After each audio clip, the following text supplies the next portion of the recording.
now.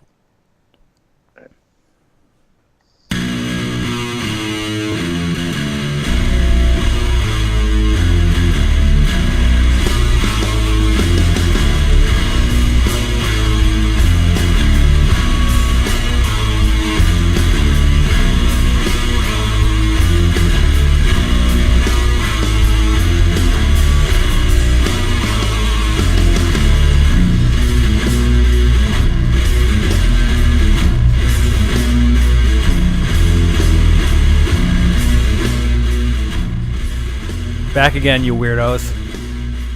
Episode 72. Yep. It's been a long time since we've told people that you wrote that song. I think we should give you some props for that awesome metal opening. Best theme song in the business. Yeah, we're definitely the best video arm wrestling podcast in the business, too. That comes on at 8 o'clock. On Wednesdays. Well, it's actually 9 Yeah. Eastern Standard Time is what we go by, buddy. All right. Well, I'm in a different time zone, so get it straight. Anyway, we're joined tonight by Brad Spieyn, who's an impressive dude that we want to talk to for a long time. And so he's a lot of us, including me, watched American Ninja Warrior, hoping to catch a glimpse of you last night. But I guess maybe we'll get to see you next time around. But American Ninja Warrior, MMA, right? Arm wrestling, gymnastics, you do all kinds of crazy stuff. So we're oh man, sorry, started. And he's got some pipes too. That's cold. Welcome to the show, Brad. Man, we're happy to have you, dude. Thank you, brother. So all right. So I haven't met you in person, but I talked to you with a lot of arm wrestlers that are in your weight class about you because they're all super impressed by your strength. And I'm just, for those of us that don't know you, can you tell us a little bit about like your athletic history and how you ended up in the sport of arm wrestling? Yeah, sure. Well, I started off wrestling, and I grew up around just anything that required strength. Just wasn't it just came natural for me. So I always watched my dad working out when I was a kid, growing up. Watched him arm wrestle. So there was always an interest there. For me to see, myself get better in that area. And just like with wrestling, my strength was just a huge attribute. I might not have been like the smartest dude, but I could just get by, with the strength, the raw strength. And and then, I just when I get smarter, I just became a real good wrestler at that point. Mm-hmm. So, and then just, I don't know, man. Arm wrestling went from using my whole body to just one limb. And I was like, I think I can train pretty hard at that because I was just training my whole body, beating it up nonstop. College wrestling, you don't get any breaks in a wrestling room in college. Yeah, sure. So, I was like, I'll just focus on this. And I was glad I did. I've had a lot of fun with it so far. Got some good wins. There, a lot of national titles. And yeah, and when did you start arm wrestling? Because I know your father was a great I don't know if he still pulls, but he was a great arm wrestler anyway. Yeah, he was. He doesn't anymore. Mm-hmm. And I started at age. I think dude, you might see on Ninja on 14th, but there's this video of me just when I was a little kid crawling on a table, and it's just funny because there was no chair for me to get up on. Mm-hmm. I was just lock on with my elbow and just hold myself up there at 7, 8, 9 or something like that. So. That's when I started, I guess. Yeah, started then. So there wasn't a time where you never knew what it was like to not have arm wrestling in your life. No, it didn't. And what was funny is my dad, he's just crazy. He doesn't really care too much. So he would bring the arm wrestling table everywhere he went. So my whole life growing up, awesome. Everywhere I went, it'd be at a church event, it'd be at a cookout, it'd be at a family reunion, it'd be at somebody's wedding reception. It didn't matter. My dad had the arm wrestling table in the van, ready to go. And it was I just thought it was something normal, to just arm wrestle everywhere I went. It's good to have crazy parents, Oh, yeah. You need them. Yes. Definitely. I don't know about the crazy parents thing, John. Well. I think that arm wrestling table everywhere, that doesn't seem crazy to me. That seems pretty cool. You know what I mean? That's fair. That's fair. I don't know, man. Yeah. Well, it was just unique, I guess. Nothing crazy or bad about it. It was really a benefit. It was just, I don't know, dedication, I guess. And Dedication, yeah, I like that. yeah, I like it. I mean, I guess it's not really that much of a difference between crazy and dedication when it comes right down to it, right? exactly. Well, I mean, there's no. people that bring basketballs. They have a basketball in the back of their car. True. So like, what the hell? I used to do that. Right? I used to dribble it everywhere. I still sucked, but I used to bring the basketball with me everywhere and practice dribbling because I sucked at dribbling. I never got better at it, but I mean, people thought I was serious about it, so that was the cool thing. Yeah, Practice makes almost good. dribble in your foot. You know what I mean? It's just like, check out that kid. He's got a ball with him. He must be serious. It's the same thing with arm wrestling, I guess, for me. I should have brought an arm wrestling table with me everywhere. Maybe it would help. But, all right, so, and then American Ninja Warrior, did you just, like, try out on a whim, or was everybody telling you, dude, you should try out, dude, you should try out? Yeah, everybody telling me I needed to try out. And luckily my wife had the patience to fill out the application because it was like 5 pages long of like hard questions, for me at least. Yeah. It took like forever to just get the app filled out, and then I finally got the video put together, like just a 3-minute app video just showcasing some of my stuff, what I could do, and they ended up being pretty impressed with the video I sent in. Mm-hmm. I was like, well, that's good. Yeah, I have a couple friends who've been on the show because of the obstacle racing that I do, and some of them have had success and some haven't. But I remember I was talking to my friend John Young Pack about it, and he said they were like waiting around for 13 hours before they could do their run, and then the runs were like 2 or 3 minutes, and they said it was a very difficult experience just getting to the point of actually competing on the show. Did you have that experience as well? Yeah, and it wasn't that bad. I didn't think it was that bad. A lot of people, there was a few complaints about how it's like a hurry up and wait. They just, because they kind of own you, like as much paperwork as you've signed. Sure. If they tell you to be there, you should be there, right? That's how I see it. And if they're going to be paying your way somewhere, or if they're going to be, if they're going to put a little money in your pocket, then I'm going to do what they say. So. And a lot of the ninjas are actually pretty good guys. They're actually like really awesome guys, like just cool to talk to, real mature, and they'll help anybody out because it's not like they're competing against you. They're competing against the course.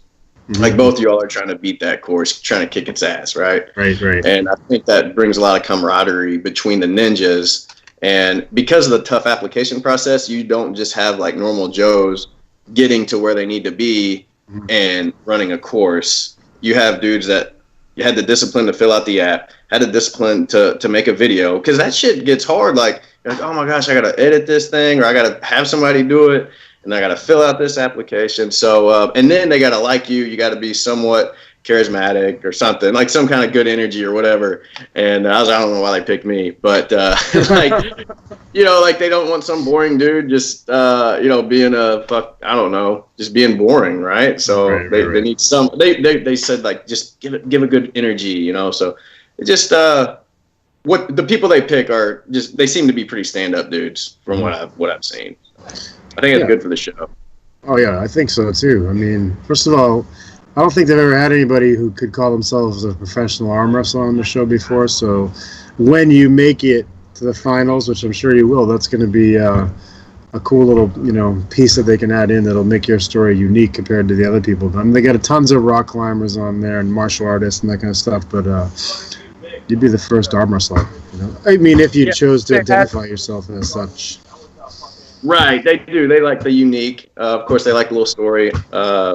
If you overcame an obstacle in life, then they're going to want to showcase that. So, since I messed my neck up in college wrestling, had to get the surgery and get the disc replaced, they kind of like, oh, like he, he had to stop wrestling because of his neck, so he started arm wrestling. But I got serious at that point when I couldn't wrestle anymore. So the competitiveness had to come out. Sure. Right. So let's get on the table more and get those endorphins going from beating somebody on the table at that point. And you mentioned go ahead, John. it's good that that overcoming adversity, that storyline is always good too, right? When you said you injured your neck and had to really take over arm wrestling full time rather than regular wrestling, and you mentioned that you had a few national titles. When was the first time you did win a national title? How old were you? I think I was 16 and I won an open. I could be. Hold on. I think I was 18. I was 18. So 16 was I think a runner up, or maybe a third at 16, runner up at 17, and finally got a championship in the Open at 18. And what weight class was that? 121. Ooh, heavyweights. Yeah, baby. Yeah, 121. So that was USAF, and then 125 for AAA when they had a 125. Oh, okay. So, yeah. So, I had a couple in each of those low weight classes. Then I got up to 32, getting big, right? And hit a few there. And I think the highest one I have is 43. Yeah, that was in Charlotte? Mm-hmm. Mm-hmm. Columbia. I'm sorry, Columbia. Okay, yeah. Years ago. Okay, yeah. Was that in 2015? I think so. Okay, because that's when I won 75. I was there for that. Oh, okay, nice. Yeah. We after pull for a long time. Oh, yeah, down there. Those AAA after parties are the best. They are the best. Right. Oh, dude, my arm was trashed. I went to bed, and I know everybody's arm was trashed, and they probably went to bed hurting. It was just part of it. Well, the beauty of it is that they start serving alcohol, and then everybody goes, "I'm so sore," and then they have a drink. They're like, I feel great right now, and then it just keeps going. Yeah, let's go. Yeah, this is cool. It's cool stuff. So we have a few questions coming in for you here, young man. Let's see here. Kurt Hood wants to know, what is your main focus in arm wrestling training? I guess he's asking about your training that you do specifically for arm wrestling. Well, it's crazy how much the body weight stuff that I do, like rope climbing, helps. Mm-hmm. Don't get me wrong. I think weights and side pressure machines are huge, but when I start hitting the rope, I feel like it just gets my wrist where it needs to be, gets my hand where it needs to be. And, of course, that huge lat drag, getting people on my side of the table.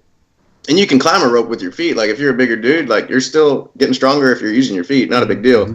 But you want to definitely work towards not using your feet. That's when you're going to be pretty strong, right?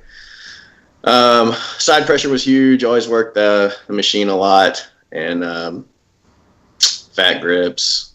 But yeah, nothing crazy. I'm not like...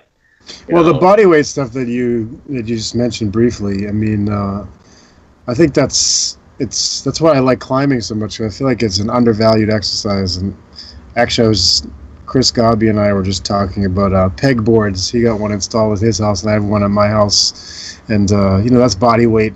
You're hanging just off those little pegs, which are a big part of American Ninja too. And I think stuff like that is overlooked, to be honest with you. And Vigent does some of that kind of stuff, but I think Brzezinski does too, or did too. But I think people definitely focus more on weightlifting in the gym instead of stuff like that. But I feel like it gives you more of a physical intelligence in terms of muscular control that applies to arm wrestling, and I think much more effectively than weightlifting, because regardless of how you weightlift, it's still pretty much a linear motion. Even the weird stuff that we do, it doesn't mimic like the motions you would do using a pegboard or climbing a rope, for example. Yeah, a lot of core. You're engaging core, and you're just controlling your body. You're having to tell your whole body what to do instead of just telling this hand to go up or bring that weight to me. How simple is that? Are you working your whole body at that point? Mm-hmm. Not really, but like you said, I never really thought of it like that. That's huge. Yeah, I don't know. I feel like you said, using a core. I know when I came back from Worlds, which is the hardest I've ever pulled, my rib cage was killing me. Like all the muscles up and down here, and like even the top of my hip. And I really started thinking about it more. Like I was more focused at that tournament than any other one, obviously. So I was pulling harder, and but I got to thinking about it more. It makes sense intuitively, but it's not something that we necessarily focus on as arm wrestlers. Yeah, and the body weight motions we talked about before, where if you can really control your core, you can control your breathing better too. So as far as I'm concerned, endurance really, I think that's a big part of it. When people are just, I agree, redlined and they're not breathing anymore. You got a lot of out of shape people. I don't know. I consider arm wrestlers out of shape. No offense to anybody at all. I don't really, they shouldn't care what I think. But I don't think there's many arm wrestlers going out and doing sprints or like some type of CrossFit workout. I know there's some that do, and that's awesome. And I think they're the better ones because of it. But you got a lot of people that think I can just get by with training my arm well, there's a little more to it than that. You know, we're using our whole body at that point. Not only that, but there's quite a few people that will argue with you that doing cardio burns enough muscle fiber to make it detrimental for arm wrestling. And we had a doctor, a doctor of physiology on here. I don't know, maybe like 5-6 months ago, and he basically said, you know, if you're not doing endurance running, like ultra marathons, or, you know, training, you know, 60-70 miles a week, which I was doing at one point, that it's not going to burn significant muscle fiber to have a negative impact. So I just decided, you know, keep doing it, because I agree with you. I feel like, you know, being able to control your breath and your heart rate, I think it does matter. And there are quite a few arm wrestlers, as you mentioned, that are not in any kind of shape. Yeah, and when you're on the table, you pull, I mean, say you can be on the table for what, 3 minutes on an average match, even with a slip grip and then a foul, and then you're strapped up, Sure. and then you're doing all kinds of stuff, and you haven't even pulled yet, so you already broke a sweat, you're already breathing hard. I know how it is. So when you feel yourself breathing hard, you're probably gonna worry a little bit, like, oh my gosh, I'm tired. But if you're in shape, you're gonna be like, I love this shit. Like, let's go. You know, I'm warmed up. You know, I compete really well when I broke a sweat, because that's how I work out. Mm-hmm. Yeah, and you know, it's funny you say, you know, your heart rate starts going, you get a pump, that you might start to worry. Well, I'll tell you what, if I'm in shape and I see you doing that, I'm like super like, yeah, please start the match. Just please. Because like, there's nothing better in the world than when you're just loading a little bit and the other guy's getting tired. And you're like, dude, Right. I haven't even started yet. Like, are we seriously already tired? Yeah, so it's definitely true. It's definitely true. Carlisle Jay up here, who's everybody knows, is posting arm wrestling stuff 24/7. He's dropping some big vocabulary words on us, and he's proprioception is what it actually is called. I mean, I think proprioception, the definition of it is, you know, like your sense of body awareness, which is what we're talking about in terms of muscular control. And it's probably an underused concept. So you guys should all get out your encyclopedias and look that word up and start studying it, because I think arm wrestlers need to do more of it. And Dalton Bumgardner, first of all, Dalton, he's got to win American Ninja Warrior first. But after that, he wants to have a super match with you at 143 lefty in December. So, yeah, by December, you should be champion. Oh, that's I get the left up. He said he wants a piece in December? Yeah. All right, we might be able to make it happen, bro. I was 10 minutes from you in Tennessee, and you didn't even come. Like, you could have a great time. That's what it comes out to. So he's a wrestler. He's ready to compete at all times. I was at the Cornell wrestling camp last week with Joe DeSena, who's the president of Spartan Race. And he made us, because he has his sons up there doing, his sons are like 7 and 9 years old, and he's putting them through his Cornell wrestling camp. It's like fucking 8 hours a day of like murder. And these poor kids. But anyway, we were up there with him, and we did an hour of sprints. We did 300 burpees. We did 150 pull-ups, all in the space of 2.5 hours. Dude, and I was like, awesome. I was like, dude, come on now. It was crazy. But yeah, I mean, the people always say that after wrestling. I'm sorry. I'm sorry. I was just saying, you probably got your body into like a survival mode at that point, to where like it's hating. Your body's like really mad and it's hating itself. But you're probably pulling out all these. I don't know. I'm sure there's some scientific term, but you're just digging deep, man. And I think there's huge like releases of of course the serotonin, dopamine. When you put your body through stress, it balances that out. But also just a type of survival, testosterone releasing. I think it's huge. I've trained, like when I do sprints, I know this kind of sounds a little crazy, but I kind of get a little primitive. And imagine when I'm running my sprint that I'm actually chasing down like a rabbit or a fucking gazelle. Like I got to eat it. Like I got to catch this thing down and eat it. I know it sounds crazy, but I'm like, that's got to be how like cavemen were so strong back in the day. I just think they would have been to survive. Well, it's funny. In the it's funny you bring up, cavemen had to have done, like, that's what I was thinking about this the other day, where we talk about training and, periodization and all these different programs and supplements and nutrition and sleep and all that kind of stuff. But then there was really strong people before we even started thinking about that stuff. Like there has to be, there's got to be some kind of balance there, right? We need mammoth states. Man, survival mode, man. I don't. I've grabbed a hold of a 60-pound dog before, and why it's so strong, I don't know, man. Right. It's not taking creatine, it's not on juice, and it's strong as I am, you know. That's true. His nature is crazy. I think I talked about this last week, but I read an article. I'm going to have to find it and share it on our page. It was really cool. It was about simian strength, ape strength versus human strength, and that they have long muscles that run right along their bones as opposed to the shorter muscles that we have along our bones, which enables them to be massively stronger than us, but takes away a lot of their fine motor controls. Sometimes I wonder if some of the world's greatest arm wrestlers have like a little bit of simian DNA in them. So maybe they might not be that great at tying their shoes, but they have like incredible power just genetically. Yeah. So you have to practice the coordination at that point. Exactly. Which was me. I mean, I never was like hugely coordinated. On the qualifier, I can tell you this because the episode's already ran. I've qualified for the city finals. But dude, when I went across that log, it was the spinning log, then the little button in the middle, then another spinning log, and they're offset. They're all offset from each other. So I was like, I'm not going to try to be some hero and hit every step on this thing. So I just pretty much stumbled to that balance block and just held it as tight as I could, just my grip and everything I had. Mm-hmm. Took some deep breaths, got back up on there. I was just, I don't know. So it's funny how you say that. I don't know. Makes me think a little bit. It does, yeah. Well, I mean, that's why we do this show, man. We're the intellectual show, making people think all around the world. So that's mission accomplished. Thanks for that. Good, man. So, I want to explore more about how to become stronger because I think the mind is endless. Well, you can get infinite. You can tap into infinite intelligence. I think you can. But I think you could almost tap into infinite strength as well physically, but you still got to have the brain and the power up here to tell this, hey, let's go. We got to get to this level, right? So I think as long as you can always be getting stronger. When I was training for arm wrestling, I was getting 6 one-arm pull-ups. Pretty good, right? Me and Ethan, we did our little pull-up off a year or two ago. We got 6 apiece. Then I start training for Ninja. I start thinking more about pulling. I'm thinking about climbing. Everything's overhead. I'm pulling everything down. 18 one-arm pull-ups. Is that not?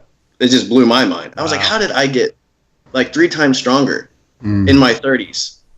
So I think it's a huge mental thing because I didn't start working one-arm pull-ups out. All I did was start thinking about it more. That's all I did. And all of a sudden, I did lose a few pounds for it, but I was getting 12 at my natural weight, so I doubled it, right? Right, and it's funny you say basically the mind and versus body, and how they're really not versus, they're the same, right? And we've all known that guy in training, especially in arm wrestling. We know that guy in training that's a fucking animal, but then he goes to a tournament and he can't win. You know what I mean? That's a great example of your body, dude. Your body is ready to kill people, but your brain, as soon as it comes time to showing the fruits of your labor, it just for some reason can't turn it on. It's do you not want to beat that guy? Do you not want to overpower this dude? Because you have to want that, and if somebody doesn't have that instilled in them, they're not going to be able to compete on a one-on-one physical. I totally agree. I mean, that's a concept that gets brought up all over the place in every sport, and even amongst ourselves, and we go into a tournament one day, we feel mentally powerful, the next day we don't, and it has a huge impact on how we do overall.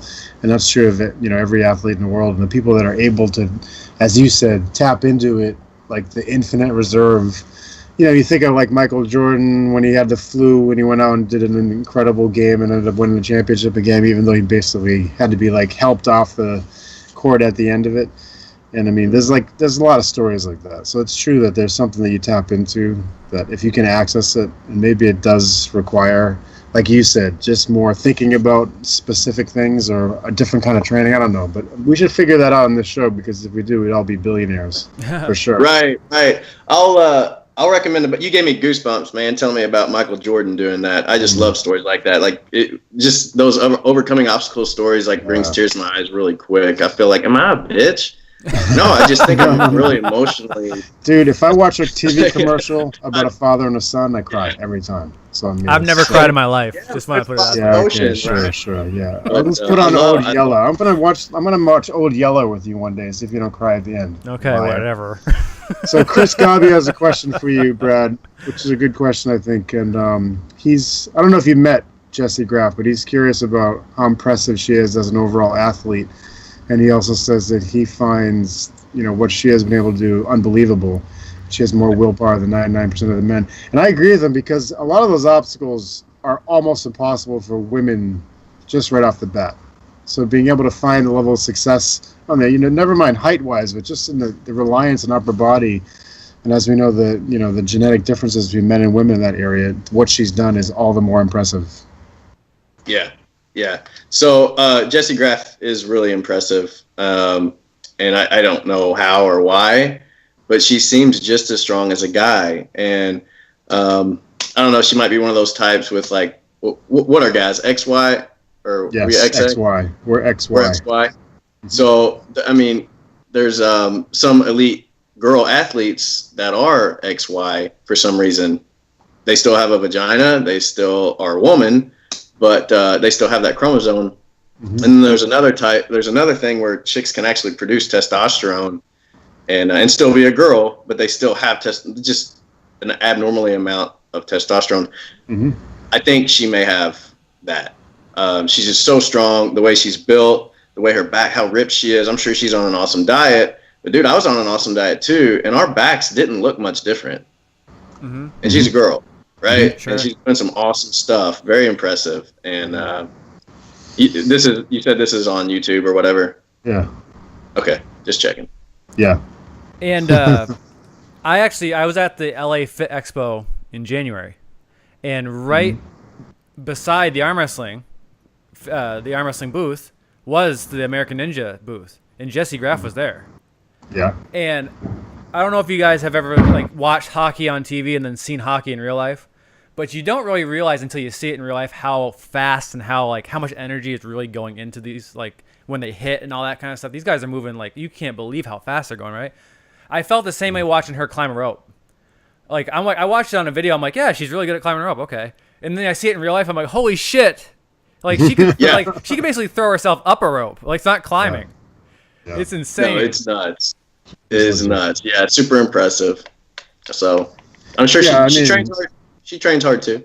Yeah, I mean, I think that her background, gymnastics and stuff like that, and there's certain people that this show brings out of the woodwork that have the exact genetic toolkit for that type of performance, and that's definitely part of it.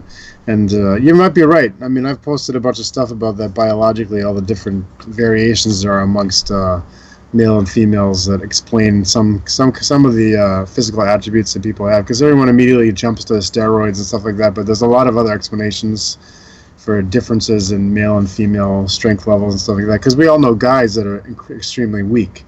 They can't do a single pull-up no matter what they do. And, for us as arm wrestlers, that's hard to understand, but the fact is they are out there, and there's an explanation for it. It's not like they're taking negative steroids to make that happen. Yeah.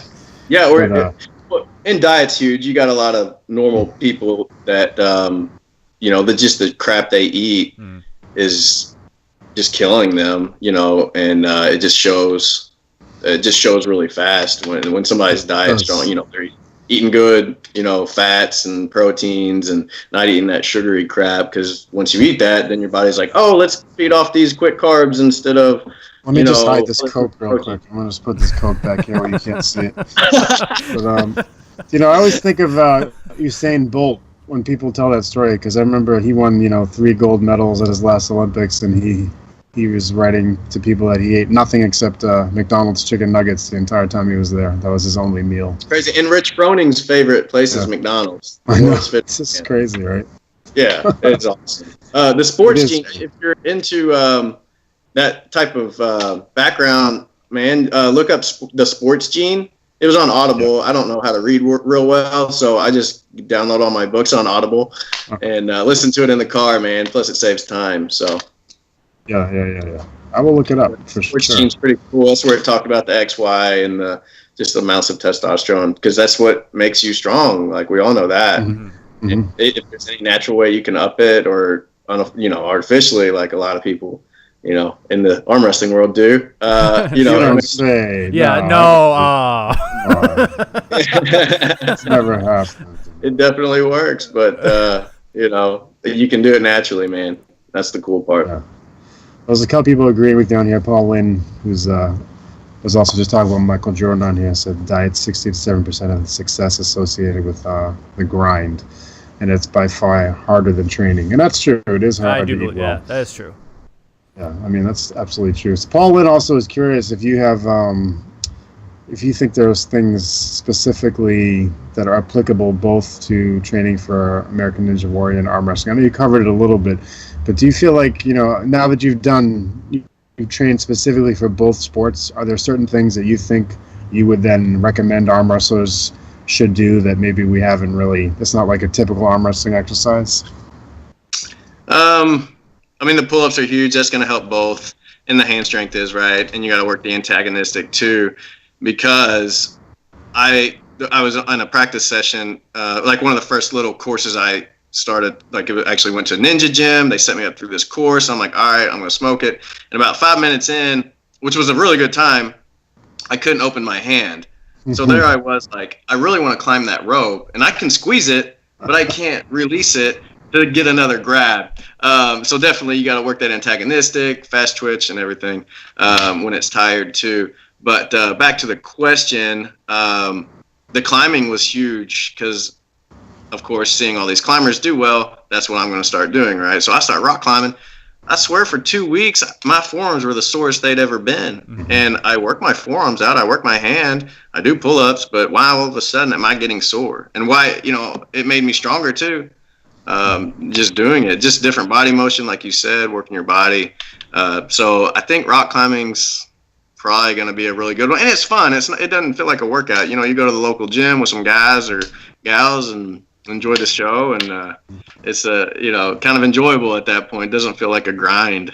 And yeah, my son does it. My son's on a climbing team, so I go with him 3 days a week, and I always thought I had strong hands, but after climbing, my hands have gotten much, much stronger, and it's a question for me of like learning how to apply that strength more effectively in arm wrestling, because I know it's there, but I mean climbing is very different. I mean it's a sport of extension when you think about it. You're always reaching and using kind of pulling strength that way, which you think would translate very well to arm wrestling, but it is a very different motion.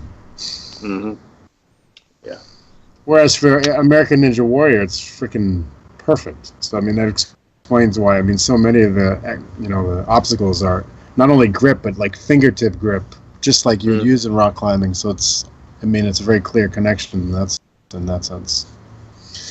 So anyway, yeah, this is a fun conversation, man. I love talking about all this kind of stuff. I mean, people are saying a lot of stuff online, basically backing up what we've been saying, or no one's argued with it yet. Amazingly, why not? I want somebody to disagree with me. Normally, somebody we'll find somebody. You shouldn't okay. Run. If you run 20 feet, we're pretty good at that. Okay, good. And it's good too what you said too, that rock climbing. It's not a grind. It's not like a workout, and I think that's probably what attracts people to arm wrestling too, is when you go to a practice, you're getting a great workout, but it's not like a real workout. You know what I mean? You're hanging out, you're busting balls and all that stuff. Exactly. Yeah. Yeah. So I mean that part is awesome. What does your dad think about the ANW? He likes it, man. I think the reason he likes it so much is because it's catered to the little guy. Here we are, little people. I get, I'm 5'7", right, and just never could really pack on weight. And I thought about doing CrossFit. I was like, man, I can do the pull-ups. I can throw some weight over my head, but when it comes down to it, at 145 pounds, I couldn't throw the weight over my head that Rich Froning was. There he weighs like 180, and it was kind of a disadvantage being little, right? So this is just another sport that caters to a little person, a light, small, short guy. The average size of us ninjas out there that got through the qualifier were about 5'7", about my height. There was, a guy that did really well. He was like 5'1", and then a couple tall guys that were, expected to do well, didn't. Just kind of a body control thing. Yeah. And you just never know, of course. It's so precise, and one little mistake can make you fall in the water. Look like a big mistake. It's amazing, man. I watched that show, and I think the same thing, because arm wrestling is unforgiving too, but at least it's double elimination. Whereas in that show, you have those guys that train the whole fucking year, and they get to the event and they fall off on the second obstacle because they rushed. Or the worst one is when they jump in the cargo net and like their shirt hits the water, and then they're out. Yeah, it's crushing. Yeah, it's awful. It sucks, for sure. But no, my dad does, man. He's always been behind me in a lot. I mean, everything I've done, he's been behind me, which is cool. But he's been building obstacles. He's been like, scrounging up, scrap material. He's like, hey, I found some metal today. We'll have to figure out what to do with it. I was like, okay, we'll figure out what to do with it. He's building spider walls. We're hanging more stuff from the trees. That's awesome. And so definitely, he's always in like, he's not like 100% guy. He's like over the top kind of guy. So he's up here, and I'm like, about right here. So we gotta, we clash a little bit, which it's still like good though, because he's trying to get me to there. And I'm like, let's regroup a little bit. Let's think about it. And he's just 100 mile an hour and I'm not, but we both know that we want what's best for each other. So at the end of the day, we're not going to stay mad at each other whatsoever. We're just going to get on the same page because we know that's what's going to benefit us. That's father and son stuff, man. You guys might argue, but you always be father and son. Nothing can change that. That's an interesting point you brought up too about that it's good to see the little guy get some recognition too, because even in arm wrestling, like if you're not a heavyweight, like the public don't give a shit about you. And it's like, do you have any idea how incredible these, smaller guys, and like in arm wrestling, the quote unquote smaller guy can be 200 pounds, where someone's like, I want to see the 300-pound guy. I don't want to see this little 200-pound guy that could smush you. I know. It sucks, man. And I fall into it too. I mean, I do like watching little guys because that's who I compete with. But when it gets down to it, you want to watch the biggest guy go against the biggest guy. That's what you want to see. I don't know. Human nature, I guess. Sure. It's some kind of primitive desire, I agree. It goes back to the caveman stuff we were talking about earlier. Like you want to see the two largest elephants smash heads. That's just the way it is. I mean, the UFC deals with that. Demetrius Johnson is by far their most talented champion. He's got the longest winning streak, and nobody wants to watch his fights. It's just like, what the hell, man? This guy's amazing. I love watching him fight, but a lot of people don't, and it's disappointing because he is their best fighter. He's their most dominant fighter, but because he's also in the lightest weight class that they have, the interest is not the same. I don't know why. But so Freddie Edwards, I assume you know him. He's telling everybody that you're stronger than ever now. After the American Ninja Warrior training.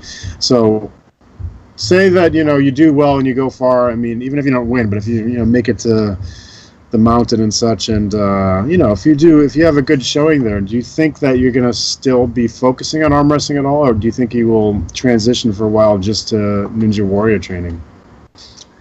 I think I would put most of my stock in the Ninja Warrior training. There's been... it just seems I don't know, and I love competing either way. Don't get me, like I would go to a contest if it paid out, if they have my weight class. Like if they don't have a 143, I don't really get excited about anything. Like, oh, I gotta pull bigger guys at 154. Oh, now I gotta even pull bigger guys at 165. Right. I'm not gonna get excited about that at all. So there's just not much. Like the Best in the USA that Corey Miller put on out in Denver. I was pumped about that. I was like, heck yeah, we're throwing all the badass 143s out there in Denver. We're going to have an awesome time. So I trained my ass off and, had a great time out there. So just going into it at a disadvantage just isn't really good for your head. It's like, I'm already lighter. But if there's a super match against somebody my size, heck yeah, man, I'm going to do that, and like I said, I'm kind of coin operated to an extent. So if there's money on the table, that makes sense. guilty, right? So Well, I mean that's natural, especially as We you all get like, up. Yeah, I mean, the older you get, the more important it is to actually make money for the things that you do. And you can't. It'd be nice for us to spend 7,000 hours training in something and not ever have to make a penny. But we're not all Bill Gates. yeah. So. Well, and the thing is too, What you know, about, like, a lot of the titles and stuff, like, not to say that it's been there, done that, but you kind of have. I mean, you have these goals set up, and a lot of them aren't for money. Then you go and you accomplish those, and it's like, all right, so the next one is What's next? money. So Exactly. yeah, it makes a lot of sense. It's not like you haven't done it before. It's not like you know, Yeah. I went in the sport and all I want to do is make money right now. It's like, no, you've done your homework. Yeah. Thanks. So we got a few arm wrestling technique questions for you, and I was just telling John that you remind me of Prudnick a little bit. You don't have the same body type or anything like that, but I mean, like the knee up on the table and that kind of like high hook position that you have. I really like it, and there's a couple people asking questions about. I mean, is that like just a natural technique for you, or have you felt? Yeah, it's what different stuff up there. It's what feels good, being in real tight, and of course me being short. I need to it's just me trying to get higher on the table to match somebody's height a lot of times. So that's why my knee's up high, my body's up there, and then once we lock in, of course, I like inside. I have nothing against being outside or on top, but I mean, because that's less stress on my arm.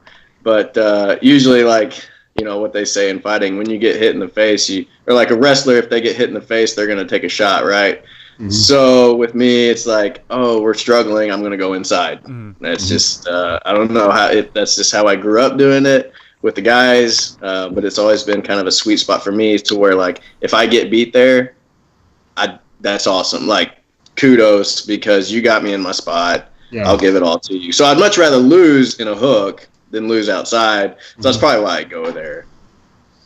So what percentage of the time would you say you spend like working that technique specifically versus all the other things? Like, actually, I try not to too much because I feel like I want to get better outside. Mm-hmm. Now that I'm practicing actually with Freddie Edwards a lot, he goes out, his arm's longer than mine, so he's naturally top rolling, right? And he's gotten really good at it too. So I like working out with him. For one, it doesn't hurt my arm as much, and two, I know it's a weakness, so let's work on it so I don't get beat there. You know, I don't want anybody to take. Yeah, and before we came on, I was talking with Josh a little bit about because I've seen you pull before, and I was telling him like your style. And like how there's a couple different kind of styles, and I'm more of an endurance puller, so usually I just want to stop the match and get control slowly. I'm not a powerhouse, so usually it takes if I'm against somebody who's formidable, it's gonna take me a minute to win. And I told him, I told Josh that you're more like killing an ant with an axe, where it's just like you're gonna take someone's head off rather than like I'm a death from a thousand cuts kind of guy, and you're just like just chop him in half.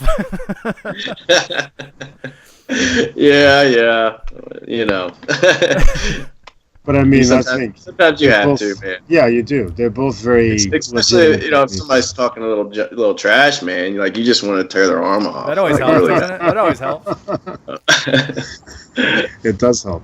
But I mean, it goes back again to what we were talking about earlier. It's something that triggers that, the reptile portion of your brain, the fight instinct. If that's what makes you feel like fighting, that's what you're going to do, and that's where you're going to have your success. And there's a lot of people that do that, and we've talked about a lot of martial arts on this show over the however long we've been doing this. God almighty, it's been a while now. Mm-hmm. But like, judo guys, they have one technique, the best in the world. They just do this one technique over and over and over again. Everybody knows it's coming, and they still can do it anyway. And it's the same thing with arm wrestling, for particularly people like you, Brad, because you have something that works. And like you said, if you can beat me at my technique, then hats off to you. But first, you got to do it. Yeah. So if there's anybody, at 143, I don't know. I know there are some dudes that can still make 143 that are going to give me some trouble, But you could find some. You could find a few of those guys over at in Budapest. In September. There's no money though. There's no money. In fact, it costs money to go there. That's the hardest medal to get in arm wrestling is a gold medal, man. Over at WAF, you should try it out.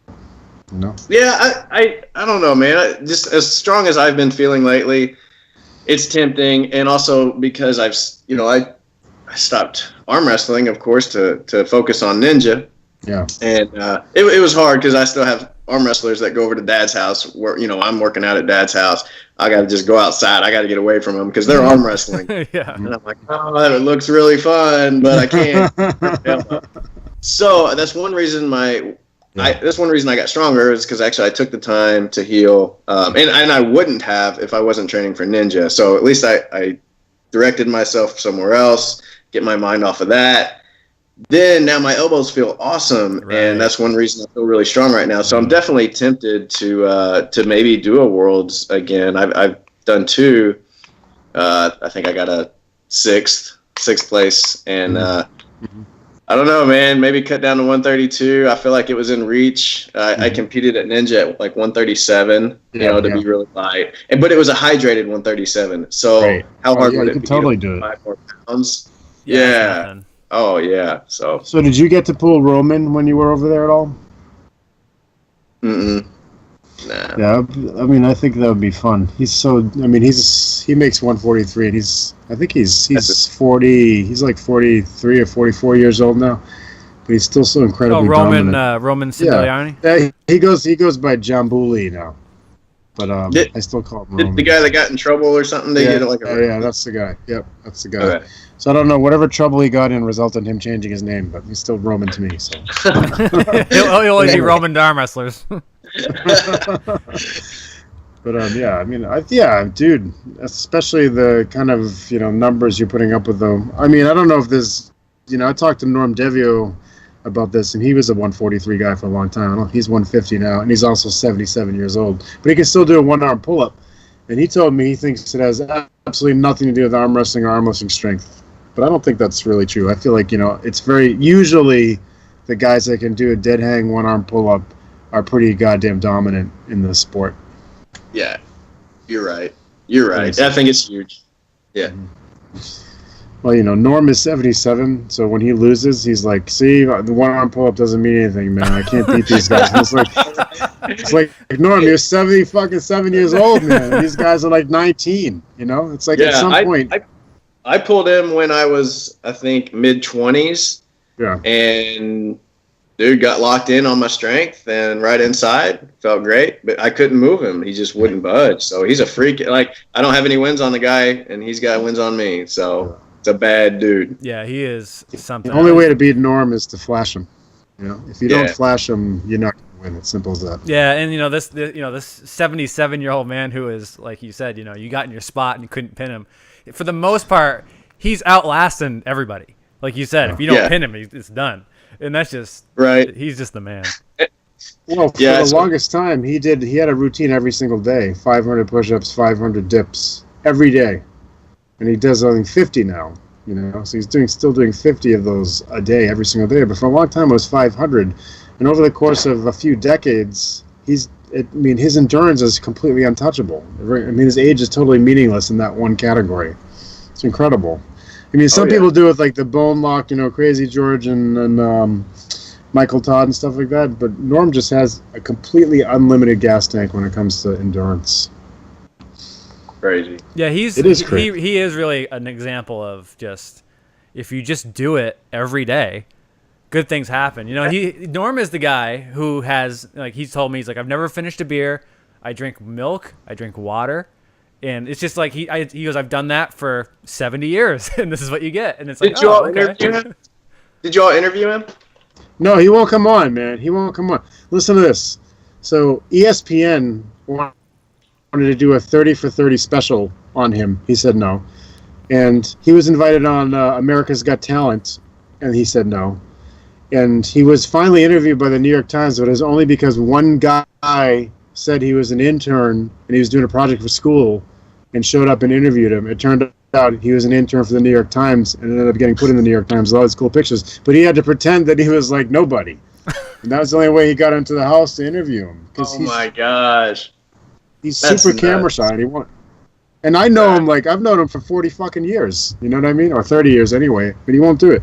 I would love to get him on the show because he's just so much fun to talk to, but he's shy, you know? Anyway. We'll get him. You know, we'll get him. Yeah, we'll get him. But again, he's another smaller guy who's at least, I think in our sport, I don't know, maybe this is me talking on the top of my head, but I feel like in our sport, we really do recognize dominance in a weight class. And, you know, like Dave Patton and you right now and Norm Devio, guys that are on the lighter side that are still incredibly dominant, we still talk about them. So I think that we might be talking about you in 30 years, Brad. So think about well, hopefully, man. And to be honest, I was like, if you had done an interview with him, I was gonna go like watch it right now, and like whatever this guy's doing is what I want to do. You know, I was like, what else? You know, so milk and water. What else? You know, I'll put this beer down. Thinking of just bringing, I might just show up at his house one day with a laptop and just say, hey, Norm, we're just going to chat for a little while with John Brown and not tell him that we're broadcasting it live. Yeah, well, I'll lie to Norm. I'll lie to Norm right now. So, but anyway, man, so when is the next round getting broadcast? August 14th. August 14th. Okay, cool. Yep. Yeah, Kansas City Finals. Right. So I'm pretty sure they're actually gonna do a little story on me, you know, and do, you know, kind of feature me, I guess is what I'm gonna say. So of course, you know, I think my run's gonna be there. I know it upset a lot of people that thought, oh, Brad's gonna be on Ninja Warrior tonight. So every post that I saw that is just like broke my heart because I couldn't tell them that, hey, they're not gonna air me tonight. They're gonna air me in 6 weeks. I couldn't say that because the NDA. You know, disclosure. So, you know, I was like, all right, as soon as it's over, you know, the next day I put up, hey, sorry, couldn't really tell you that I wasn't going to be on. But now you can look forward to another 6 weeks. And everybody's like, man, I had the whole group together. I watched it frontwards and backwards. And I was like, sorry, you know. Like, well, thank you for the ratings, but. yeah, exactly. Hopefully they got some good ratings because of me, you know. Gosh, they got to see that. They got to know, like, Brad, like, I don't know, man. I feel like I got a lot of people sharing it. A lot of people liked it. People were commenting. And I bet a lot of people watched because of me, at least in this area, of course, and the arm wrestling world. So I've got the arm wrestling world behind me and a lot of friends around here and good people. So I think they may even look into that. Of course, they like the story. They need to make sure you're a good guy and that you have a potential to do the course. But then, of course, they just, you know, need a likable guy or something. So I'll try to be that. I'll be whatever. They're going to pay me to go somewhere.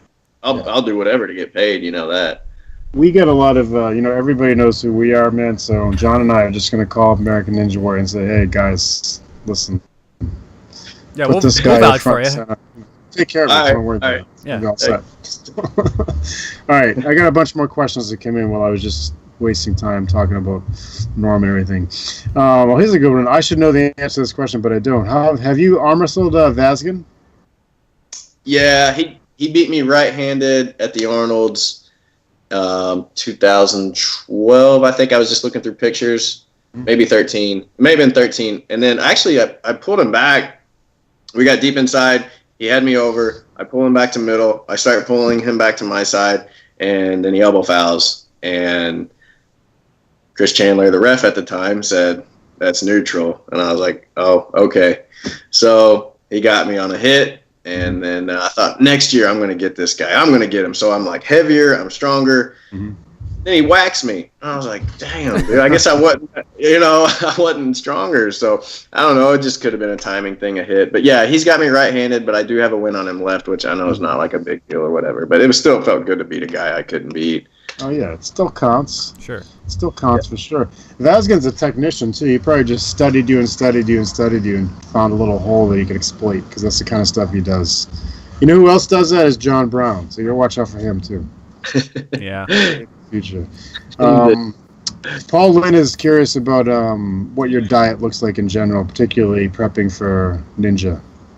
Oh, prepping for Ninja, man. I did the whole low carb, about 25 grams of carbs a day, and then lot of meats and stuff. It kept me full. Like fatty animal meat was like it was great because it kept me full throughout the day. So breakfast was, bacon and eggs, but don't eat the biscuit because as soon as you eat the biscuit, your body just stores the fat and whatever, like the ketosis thing, burning fat. So yeah, man, as long as you don't eat the carbs, man, it's okay to eat all that fatty stuff. You're going to lose fat. And then a few days. And so again, I would train depleted, which helped me. Like I felt like $1 million by the time I competed, because I started, getting the carbs in me, and my body's like, oh my gosh, there's another source of energy that I can use that's like really easy to get to right now. So yeah, I trained depleted and then competed, full. So I think that was big. But yeah, that's, if you want to lose the fat, man, just cut the carbs. I think that's huge. And of course you got to cut calories too. You can't just, fill your face and your belly up with, crappy stuff. And then burn the calories, man. It's all, stay busy. Just helps me to stay lean. So. Yeah. No, there's a lot of runners that follow almost exactly that diet that you're talking about. And then, they're training their body to burn fat rather than carbs. And then when you feed it carbs, all of a sudden they get a major boost of energy. And there's a lot of research behind it. So it's something that, some world-class athletes are doing. So it makes sense that you're following that program. Yeah, I followed it about 85-90%. It's called the anabolic diet. So it was like 5 days of 25 grams of carbs and then like 2 days of like carb loading. And it said don't work out on those days of carb loading because your body you will just be really tired. And it's crazy because you actually are a little bit, but as long as it's moderate, man, you're not going to be drained or anything.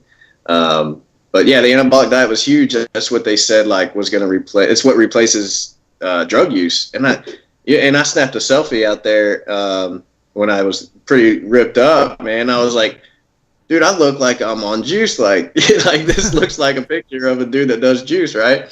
So it really is kind of impressive. And when you get serious about something and start training for something, you do get serious. So definitely always train for something, man. It doesn't matter what it is, whether it's a rock climbing meet, whether it's a rock climbing practice, dude. Just train for it, man. Or just like a personal best of pull-ups, personal best of something. You need to always have that in the back of your head that you got to be getting better at something.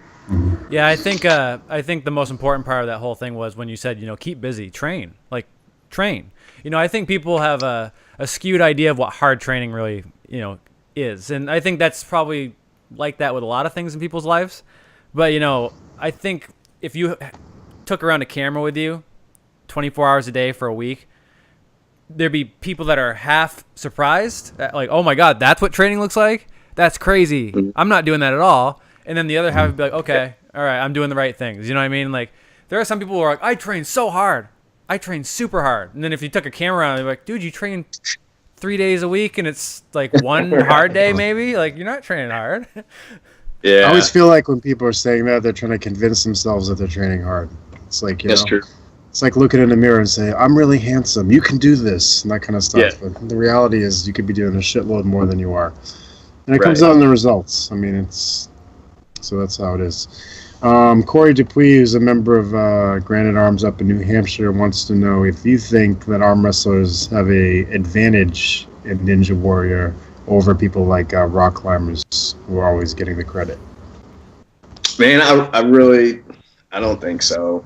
I would like to think so because that's the sport I grew up, doing, and I'd like to give us a lot of credit, but I'm going to have to give it to the rock climber on it. Because and I've trained with average rock climbers. Like, these aren't elite rock climbers; these are just average rock climbers, right?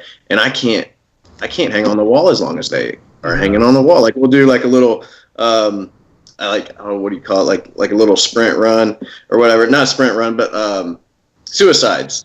Yeah. Oh, sure. So yeah, so you go up, like you grab one, you come and you go all the way back down. Then you go to the next hold, all the way back down. Next hold, all the way back down. So you're doing these suicides and climbing.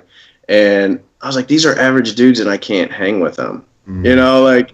So I don't know, man. They got something on us. I'm going to have to say that. But, and of course they're skinny, right? They're all like really skinny and girly looking, but they're strong, right? I don't know why they're really strong. So well, that's what everybody says about arm wrestlers. Like, people are like, strong dudes are like, that you're not, how are you strong? You're not, it must be a trick. You're not strong. You're like, no, I know I don't look that strong, but it's strong. I know, man. Yeah. It's the I wish I bodybuilding could culture. credit. You know, it's fucked everything up because we start to attribute the size of your muscle to the strength, and the two are not related. Thank the They're Lord. They're not related. Yeah. But people still think it, you know. I mean, Yeah. they see giant bodybuilders and they go, "Oh my God, that guy must be the strongest guy on the planet." And then somebody who looks like he's obese comes by and lifts 3 times as much weight, you know. So, but anyway. So, where are we at here? We've kept you on here for 70 minutes or so, Brad. I don't know if there's any subjects we haven't brought up that you wanted to discuss before we let you go back to your training. I don't know, man. If y'all got any more questions or anything, just holler them out real quick. I feel like I need to be working or something and getting busy. A lot of people, I mean, I think I got, let me just do a little double check. Sometimes I miss things, but this, I mean, we always get a ton of questions about, you know, like arm wrestling techniques. And I feel like you answered a lot of that stuff with the trainings and things that you're doing and the nutrition stuff. That's also, people always are very curious about how people train, especially someone like you who's, you know, really focusing on maintaining strength and lightness, you know, for a competition like American Ninja Warrior. It's always interesting to see how people, you know, you got to find that, you know, the golden mean where you are as strong as you need to be and still light enough to compete, which is not easy to do.